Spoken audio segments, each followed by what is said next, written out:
नमस्कार, राज की बात में आपका स्वागत है। आज हम बात करेंगे उद्धव ठाकरे की। उद्धव ठाकरे की रैली में उनकी बौखलाहट की और साथ में राज्यसभा चुनाव में उद्धव ठाकरे को लगने वाले सबसे बड़े झटके की। ठाकरे की घोर बेइज्जती होने वाली है और इसी को लेकर उद्धव ठाकरे पूरी तरह से बौखलाए हुए हैं। उद्धव ठाकरे कल होने वाले राज्यसभा चुनाव की तैयारी में लगे हैं, लेकिन जो विधायकों की बाड़ेबंदी उन्होंने की है उसमें दरार पड़ गया है। अपने ही विधायक और साथ में एनसीपी और कांग्रेस के विधायक उनके साथ खड़े नहीं दिख रहे हैं, तो दूसरे विधायकों की बात ही छोड़ दीजिए। क्योंकि जिस समय से भारतीय जनता पार्टी ने उद्धव ठाकरे के सामने एक कैंडिडेट एक्स्ट्रा खड़ा किया, उसी समय से संजय राउत और उद्धव ठाकरे की बौखलाहट सामने आने लगी थी। उन्हें लगने लगा कि अब पाला पलट गया है और अब उनके हाथ में कुछ नहीं बचा, लेकिन अंतिम समय तक जोर लगाना जरूरी था, इसलिए उद्धव ठाकरे अपने विधायकों की बाड़ेबंदी कर रहे थे। लेकिन उससे पहले ठाकरे, शरद पवार और फिर कांग्रेस ने एक बड़ी बैठक की। एमवीए की बैठक हुई, लेकिन उस बैठक में राज्यसभा चुनाव की चर्चा के बीच भी 35 विधायक गायब रहे, जो उस गठबंधन के हिस्सा थे, यानी कि शिवसेना, कांग्रेस और एनसीपी तीनों मिला के जितने विधायक होने चाहिए थे उसमें से 35 विधायक गायब थे। हालांकि उद्धव ठाकरे की पार्टी के जो 12 विधायक गायब थे उनके बारे में लॉजिक दिया गया था कि उद्धव ठाकरे औरंगाबाद में रैली करने वाले हैं, इसकी तैयारी के लिए कुछ विधायक यहां पर मौजूद नहीं हो पाए। लेकिन एनसीपी और कांग्रेस के विधायकों के बारे में ये बातें नहीं कही जा सकती और सबसे ज़्यादा संभावना जो है इन्हीं दोनों के विधायकों के क्रॉस वोटिंग की है। मतलब एमवीए के अंदर ही उद्धव ठाकरे के संजय पवार के लिए मुश्किल खड़ी करने वाली स्थिति है, तो दूसरे विधायक बाद में देखे जाएंगे। और इसीलिए ऐसा लगभग तय माना जा रहा है कि इस राज्यसभा चुनाव में उद्धव ठाकरे की एक और बड़ी परेशानी 2 विधायकों को लेकर है, क्योंकि 2 विधायकों के वोटिंग देने का अधिकार मिल नहीं रहा है। कोर्ट का दरवाजा खटखटा रहे हैं और उस पर फैसला अभी सुरक्षित रखा गया है। आज शाम तक उस पर फैसला आ सकता है, लेकिन अभी तक जो स्थितियां बनी हुई है उसमें यही लग रहा है कि नवाब मलिक और अनिल देशमुख दोनों को राज्यसभा चुनाव में वोट देने के लिए बेल नहीं मिलेगा। ईडी ने अपनी तरीके से बोल दिया है और फिर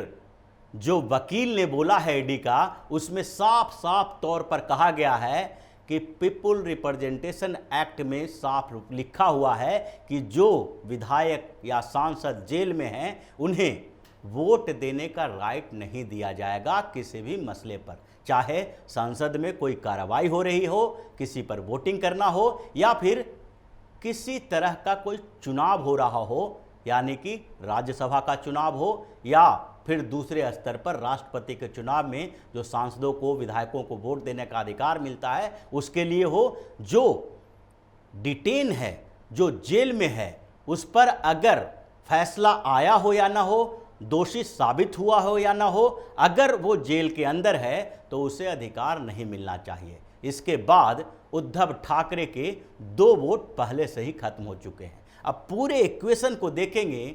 तो लग जाएगा कि शिवसेना के संजय पवार की हार लगभग सुनिश्चित हो चुकी है, क्योंकि भारतीय जनता पार्टी ने लगभग ये तय कर लिया है कि धनंजय महादिक के लिए उनके पास सफिशिएंट वोट है। अगर इक्वेशन की बात करें तो भारतीय जनता पार्टी के पास अभी 22 वोट एक्स्ट्रा हैं। इसके अलावा महाराष्ट्र नवनिर्माण सेना के एक विधायक का समर्थन भारतीय जनता पार्टी को पहले ही मिल चुका है और 8 विधायक जो निर्दलीय हैं उनका भी समर्थन मिल चुका है। हालांकि 5 और निर्दलीय विधायक जो हैं उन पर थोड़ा बहुत कन्फ्यूजन अभी तक बना हुआ था, लेकिन उसमें भी भारतीय जनता पार्टी अप्रोच कर रही थी। इसका मतलब है कि भारतीय जनता पार्टी के पास पहले से ही 31 विधायक हैं और उसके बाद जो जरूरत पड़ेगी वो 10 विधायकों की जरूरत पड़ेगी। 10 विधायकों को वो दूसरे पार्टी जो छोटी पार्टियां हैं उससे भी संपर्क कर रही थी और उसमें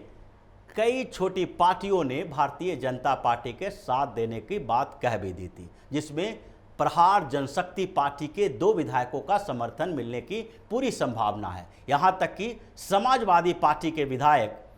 भी उद्धव ठाकरे के साथ जाने में आनाकानी कर रहे हैं। उसमें से एक विधायक अगर उद्धव ठाकरे के साथ जाएंगे तो दूसरा भारतीय जनता पार्टी के कैंडिडेट को वोट देंगे। दूसरी तरफ ओवैसी भी बार बार ये कह रहे हैं कि अगर उद्धव ठाकरे हमसे समर्थन मांगे तो हम उनको समर्थन देंगे, वरना विचार करेंगे। विचार करने का मतलब है कि हो सकता है कि वो उद्धव ठाकरे के कैंडिडेट को वोट न दें या वोट दे ही नहीं, लेकिन उससे भी उद्धव ठाकरे की परेशानी कम नहीं होगी, क्योंकि अभी का इक्वेशन जो है उसमें उद्धव ठाकरे को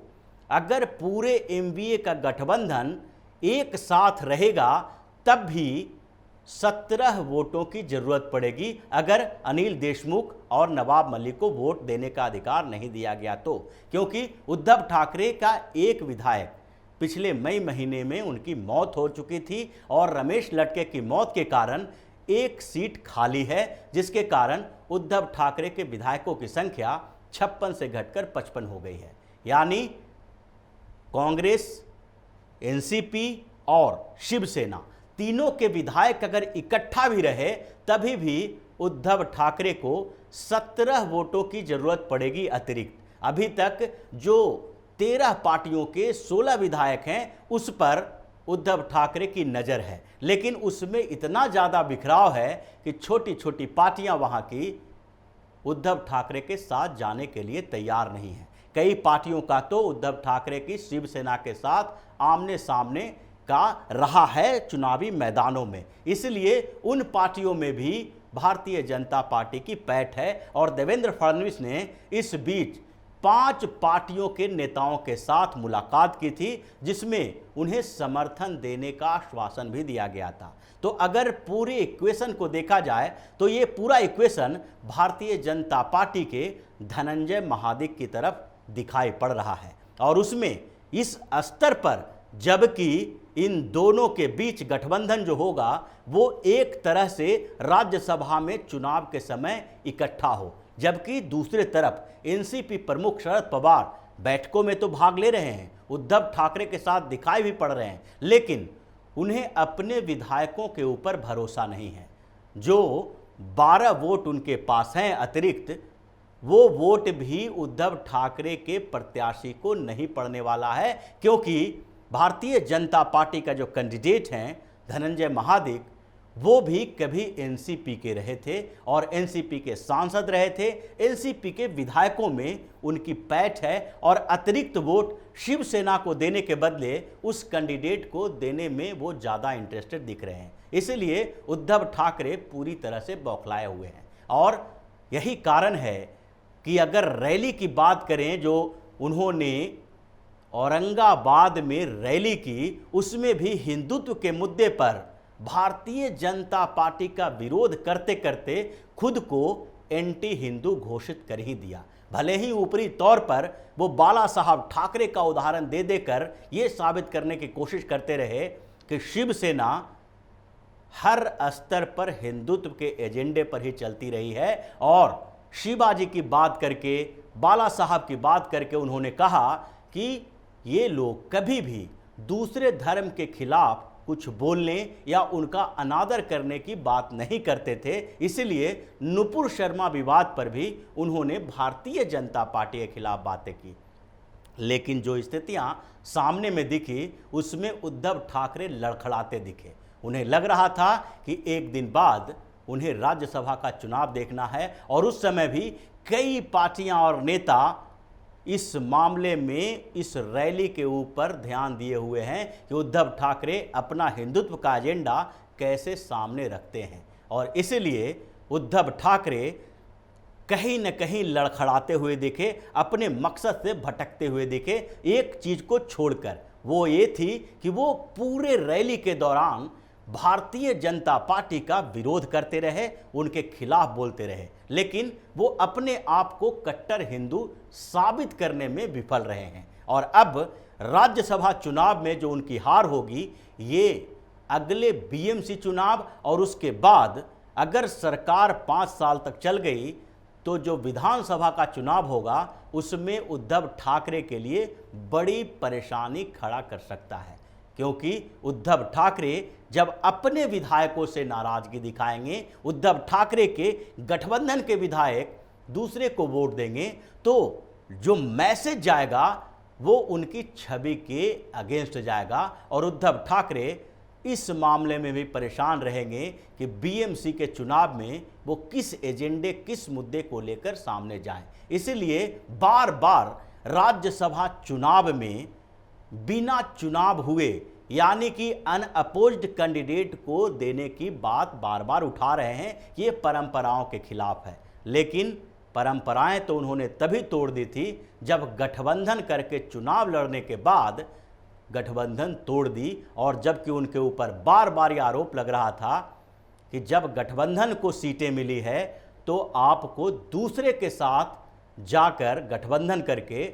चुनाव के बाद सरकार बनाने का कोई नैतिक अधिकार नहीं होता है। लेकिन फिर भी उन्होंने सारे परंपराओं को तोड़ा, अपना गठबंधन धर्म भी खत्म किया और हिंदुत्व से भी अलग हो गए, सेकुलर बनने की कोशिश की। और यही चीज अब इस राज्यसभा चुनाव में भी दिखाई पड़ेगा, जब शिवसेना के भी कई विधायक वोट देंगे भारतीय जनता पार्टी के कैंडिडेट को, या फिर अगर वो वोट नहीं देंगे तो उनका वोट कैंसिल भी हो सकता है। वो ऐसी स्थितियां पैदा कर सकते हैं कि जैसे पिछले बार हरियाणा में इंक बदलने की बात आई थी, उसी तरह की कुछ घटनाएं वहां भी देखने को मिल सकती है। और ये स्थितियां अगर आई तो उद्धव ठाकरे के लिए ये सबसे शर्मनाक समय होगा, स्थितियां होगी, जिसके बाद उद्धव ठाकरे को राजनीतिक कैरियर के लिए संघर्ष करना पड़ेगा। तो इसी तरह की खबरों के साथ फिर से हाजिर होंगे। तब तक के लिए बने रहिए हमारे साथ और देते रहिए हमें सहयोग, ताकि इसी तरह की खबर हम आपके लिए लाते रहें। धन्यवाद।